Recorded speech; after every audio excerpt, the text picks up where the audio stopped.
नमस्कार मित्रों, आप सभी का कुछ बातें बातें में स्वागत है दोस्तों।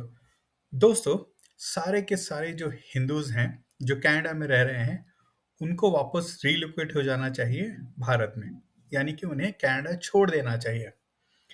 ये कहने वाला व्यक्ति कौन है? ये कहने वाला व्यक्ति है गुरपतवंत सिंह पनून। है कौन ये बंदा? ये बंदा है सिख फॉर जस्टिस। एक टेररिस्ट ऑर्गेनाइजेशन है स्लैश एक्सट्रीमिस्ट ऑर्गेनाइजेशन है। ठीक है। और ये भारत में एक खालिस्तान बनाना चाहते हैं, एक अलग देश बनाना चाहते हैं सिखों के लिए। ठीक है। वो अलग बात है कि भाई हमारे यहाँ पे जो सिख हैं, वो उनकी कोई ऐसी मनोकामना या फिर कोई तमन्ना नहीं है। खाली ये जो भारत से बाहर रहने वाले जो सिख हैं ना, और खासकर जो कनाडा, यूके और ये ऑस्ट्रेलिया, इन सब में जहाँ पे रहने वाले हैं, जो वहाँ के नागरिक हैं, ये ये जो चुल है उन्हीं लोगों में मची हुई है। ठीक है दोस्तों, ये ऐसे वक्तव्य समय समय पर आते रहे हैं और वहाँ की जो सरकारें हैं, कनाडा की सरकार या फिर यूके, ऑस्ट्रेलिया, इन सब जगहों की सरकारें एक तरह से अपना मुंह मोड़ के खड़ी हो जाती है। ऐसा लगता है जैसे कुछ हुआ ही नहीं है। ठीक है। तो एक सवाल जरूर उठता है दोस्तों कि क्या कनाडा में रहने वाले हिंदू या फिर कैनेडियन हिंदू या फिर भारतीय हिंदू या फिर ऐसे लोग जो भारत से प्रेम करते हैं, क्या उन्हें संभल कर रहने की जरूरत है? तो मैं कहना चाहूँगा, जी हाँ, उन्हें सँभल कर रहने की ज़रूरत है। ये इन खालिस्तानियों का एक इतिहास है, जो इतिहास खून से रंगा हुआ है। जब पंजाब में खालिस्तान का मूवमेंट चलाया जा रहा था, भिंद्रनवाला के नेतृत्व में पाकिस्तान स्पॉन्सर्ड था ये, उस समय पे इन लोगों ने बसों में से लोगों को निकाल-निकाल के उनकी पहचान करके कि कौन हिंदू है, कौन सिख है, और हिंदुओं को एक-एक अलग-अलग करके उनको गोली से उड़ा दिया जाता था।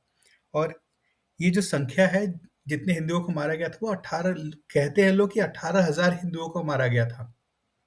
ठीक है ना? तो ये इनके डीएनए में है, ये काम ये कर सकते हैं। ठीक है ना? उसी के साथ एयर इंडिया बॉम्बिंग जो हुई थी प्लेन की, ठीक है, जिसमें 368 लोग मारे गए थे और जो मेजोरिटी लोग जो मारे गए थे, वो कैनेडियन सिटीजन्स थे। ठीक है ना? तो उसके बाद भी, होने के बाद भी, इनका पॉलिटिकल सपोर्ट सिस्टम इतना सही था कि बहुत ही कम लोगों को, जो जिन लोगों ने बॉम्बिंग की थी, उनको सजा मिली। क्योंकि जो लोग गवाह थे वो पहले ही मर गए, मार दिए गए, इन लोगों ने मार दिए। तो क्या ये जो जिस तरह का इनका इतिहास है, ठीक है, जिस तरह इनका सपोर्ट बेस है सिस्टम के अंदर, ठीक है ना, और जिस तरह से इनकी एक्सट्रीमिस्ट नजरिया है, जिस तरह से, अगर आप, एक वीडियो आया था रिसेंटली हरदीप सिंह निज्जर, जिसके ऊपर इतना हो हंगामा चल रहा है, जिस तरह से वो एक टेररिस्ट कैंप उसने लगा रखा है, वहाँ पे लोगों को ट्रेनिंग दे रहा है। ठीक है ना?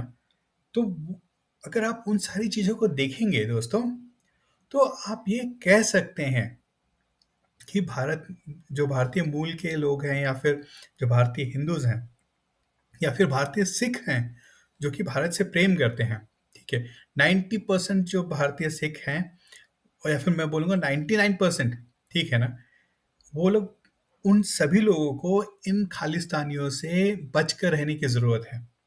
और ये ट्रूडो सरकार जो है, अगर इस पे ध्यान नहीं देगी, तो जिस तरह से पाकिस्तान की हालत है, जिस तरह से पाकिस्तान ने भारत के खिलाफ आतंकवादियों का इस्तेमाल किया, ठीक है ना, कहीं, और उसके बाद जो पाकिस्तान की अभी हालत है, कहीं वैसी हालत जो है कनाडा की हालत ना हो जाए। क्योंकि ये जो सांप हैं, जो सपोले पल रहे हैं कनाडा में, बड़े होकर, हो सकता है कि उन्हें लगे कुछ सालों बाद, या एक आध दशक बाद, कि भाई भारत में तो अभी खालिस्तान बनने का सपना उनका सपना ही रह जाएगा। तो क्यों ना हम एक खालिस्तान जो है पाकिस्तान, सॉरी, कनाडा में बना ले। पाकिस्तान में भी बनाएगा तो अच्छी बात है, ठीक है। वैसे तो वहाँ पे पाकिस्तान में तो ऐसे सारे सिखों को खत्म कर दिया है वहाँ के आईएसआई ने, तो बचे ही नहीं है, ठीक है। लेकिन अगर वो कनाडा में अगर वो डिमांड कर जाते हैं, तो बात मानिए कि भारतीय जो हैं, सारे के सारे भारतीय उनको सपोर्ट करेंगे, पैसे से लेके जिस जिस तरह से भी है। तो कनाडा को ये बात का ध्यान रखना चाहिए, रखना पड़ेगा, कि इन सपोलों को जो ये पाल रहे हैं चंद वोटों के लिए, कहीं ये सपोले तुम्हें ही ना डसने लग जाएं। ठीक है। ट्रूडो को ये बात भी समझनी चाहिए कि जिस तरह से कहीं भारत, जो उनके देश के अंदर जो सेपरेटिस्ट मूवमेंट चल रही है, जो चिंगारियां हैं, कहीं भारत भी उन चिंगारियों को हवा ना देने लग जाए। ठीक है दोस्तों। और ये बात भी समझने की जरूरत है, जो ट्रूडो गेम खेल रहा है उस गेम में ट्रूडो को सपोर्ट नहीं मिल रहा है। उसके जो जो कनाडा के 4 और एलाइज हैं, ठीक है ना, जैसे जिसमें कि आपका यूएस हो गया, यूके हो गया, ऑस्ट्रेलिया हो गया, न्यूजीलैंड हो गया। बेसिकली ये जो 5 आइज कही जाती है, एलाइज कहे जाते हैं, ये आपस में इंटेलिजेंस शेयरिंग का करते हैं, पूरे completely as a single intelligence unit की तरह काम करते हैं। उन 4 दोस्तों से भी इनको इसको सपोर्ट नहीं मिला है, क्योंकि वो देश देख रहे हैं कि भाई इसके पास कोई सबूत नहीं है। ठीक है ना, जो इल्ज़ाम उसने भारत पे लगाए हैं, ये सिर्फ अपनी एक पॉलिटिकल कॉन्स्टिट्यूएंसी को एड्रेस करने के लिए इसने एक देश से पंगा ले लिया है। ठीक है। और इसके देश के जो अपोजिशन लीडर्स हैं, इसकी पार्टी के अंदर के भी जो लोग हैं, ठीक है, इसका जो मीडिया है, वो ये बात भली भांति समझ रहे हैं। वो कह रहे हैं कि तुम किससे पंगा ले रहे हो और क्यों ले रहे हो, तुम्हें क्या मिलेगा उसमें। ठीक है ना। तो कहीं ना कहीं ये ट्रूडो जो है उसको समझना पड़ेगा। ठीक है। और देखिए, एक और बात बड़ी ही इंटरेस्टिंग है, वो ये है कि जो उसने समय लिया है, जो टाइमिंग चूज की है, वो बड़ी ही खतरनाक टाइमिंग है। ये ऐसी टाइमिंग है जिसपे कि भारत की सरकार, जो कि मोदी के लीडरशिप में ऐसे बेतुके इल्जामों को नहीं सहेगी, क्योंकि अगले 7 से 8 महीने के अंदर भारत में जनरल इलेक्शंस होने वाले हैं।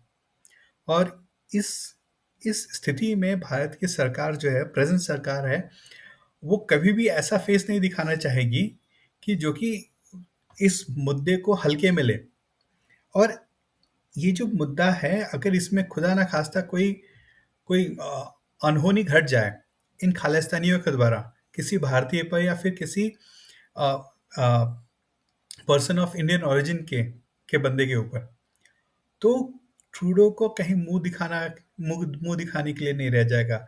उनकी पूरी कंट्री में जो जो एक रिpercussion होगा ग्लोबल लेवल पे, ठीक है, उससे ट्रूडो और कनाडा को बचने में बहुत परेशानी होगी। ये ट्रूडो को समझना पड़ेगा। ठीक है ना। और भारत जो है इसको काफी सीरियसली ले रहा है, ये बात भी समझने की जरूरत है। भारत ने एक ऐसी आज ट्रैवल एडवाइजरी जारी की है, जैसी ऐसी एडवाइजरी जो कि भारत ने कभी पाकिस्तान के लिए भी नहीं जारी की है। समझ रहे हैं आप कितना कितना सीरियस है।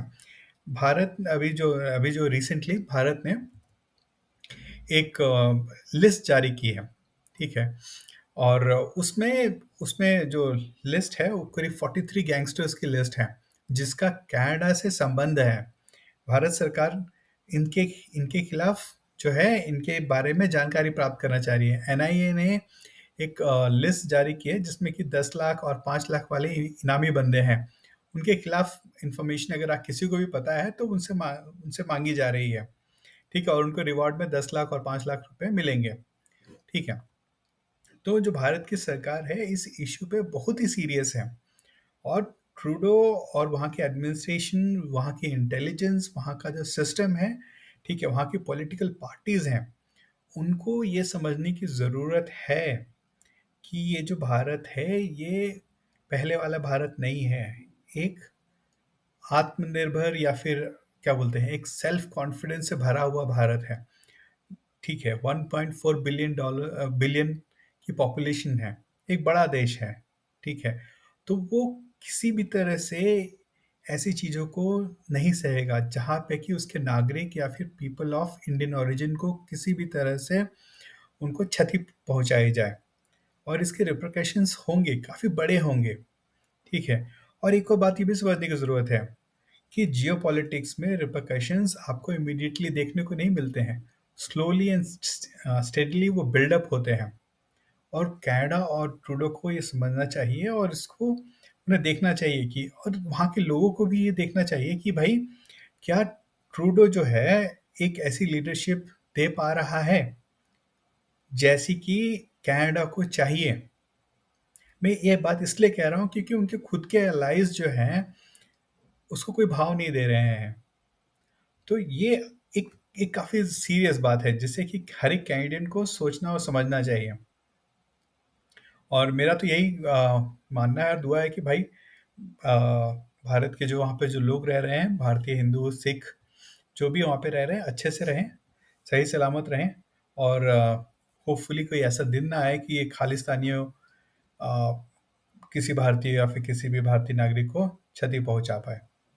तो दोस्तों, इसी के साथ अगर वीडियो अच्छी लगे तो वीडियो को लाइक एंड सब्सक्राइब ज़रूर करें। बहुत बहुत धन्यवाद दोस्तों।